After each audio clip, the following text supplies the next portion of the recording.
Hello, I'm John Gabriel. I discovered the lost civilization on the James River. It all began in 1965 with one big square rock.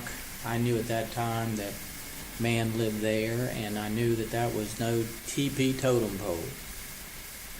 Through the 70s and 80s, in the 90s, I brought rocks to the auxiliary office of the Smithsonian, and I was told that look, let me show you what I have. And I was told, see, I made these too. And I did not make what I brought, the rocks I brought in, I did not make those or carve those.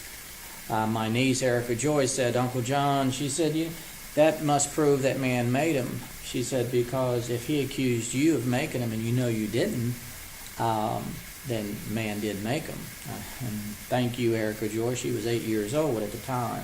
Well, once I found the walrus, I went down to a hole and I found the walrus. I could see the V in its nose. And at that time, you could see it goes deep into the nose. It's a V. You could say, oh, what are the odds on this that maybe the river shaped this? And if it did, the odds would be pretty, there'd have to be a lot of other rocks around that have a V also. But there are not. And so the rocks I found I was accused of, once I found this 100-ton walrus, well, they could not accuse me of carving this. So I was really happy to have found this. And this was the beginning of me having a vision, because I did not know that they would be this big. Everything I was seeing underwater proved that man lived there. Then you have a sperm whale, and the sperm whale here, you can see the top of the nose here, the mouth, and you could say, oh, well, that's possibly the odds on that looking like a whale. You know, maybe the river carved this also. So then the odds would get even higher, though, if you have a sea turtle. Because as you remember, the walrus had the V, the mouth in the whale, and here you have a different V that goes into the shell.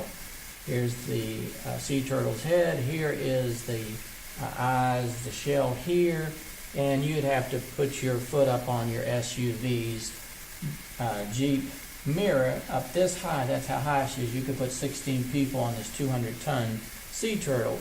Here's her rear, and the rear is also symmetrical, carved just like this on the back. So what would the odds on that be? Probably in the hundreds of millions that you have a walrus, a whale. Also, I did not make these two. I did not carve this 200-ton sea turtle. So I'm beginning to think that, yes, some ancient man carved this, and here is a hawk. The ring around the hawk is this wide. Here again is the wings that look like shoulders. And my friend Max said, Johnny, that's no cardinal bird.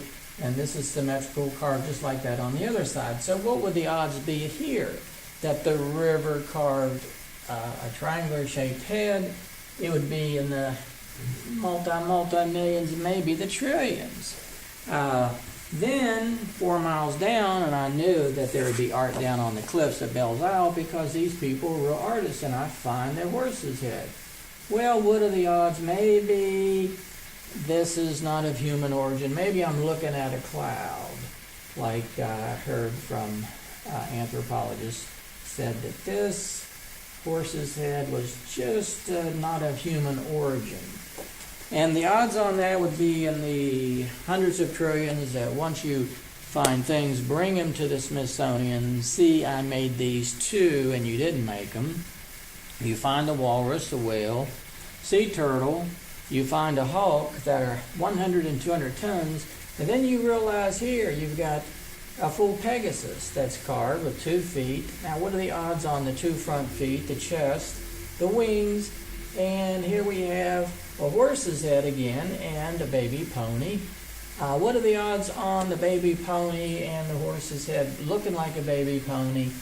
And maybe this is not of human origin, and what would be the odds on Richmond, Virginia? And here's the tail feather. You can see the feathers effect. Here is the hummingbird wing, 2 feet, the hoof, the thigh. I mean, what are the odds? I mean, Richmond would have to be a pretty strange place for the river and nature to carve all these wonderful things. If you could please take me anywhere in the country where you have so many beautiful art carvings of sea mammals or any type of animals, where you could show me individually, please, I'd like to see them. Because here we have in Richmond, Virginia, the odds on a flying horse, Pegasus, a whale, and there is so much art down there. This is a lost civilization. The odds on nature carving these things, it did not happen. Man carved these. I think Ice Age man carved them 25,000, maybe even longer than that. And this flying horse Pegasus, the other 100-ton sculptures, picture was taken in 2013. The other pictures, I think, in 2010 or 11. And we have all of this for you to see. Come on down to Richmond, Virginia, and see what Ice Age man has carved. And I want you to just think about the odds on what it would take for nature to carve all these things versus Ice Age man. I know that Ice Age man carved these. I know that the whale, the walrus, represent the sea life that they killed. These people were like Avatar.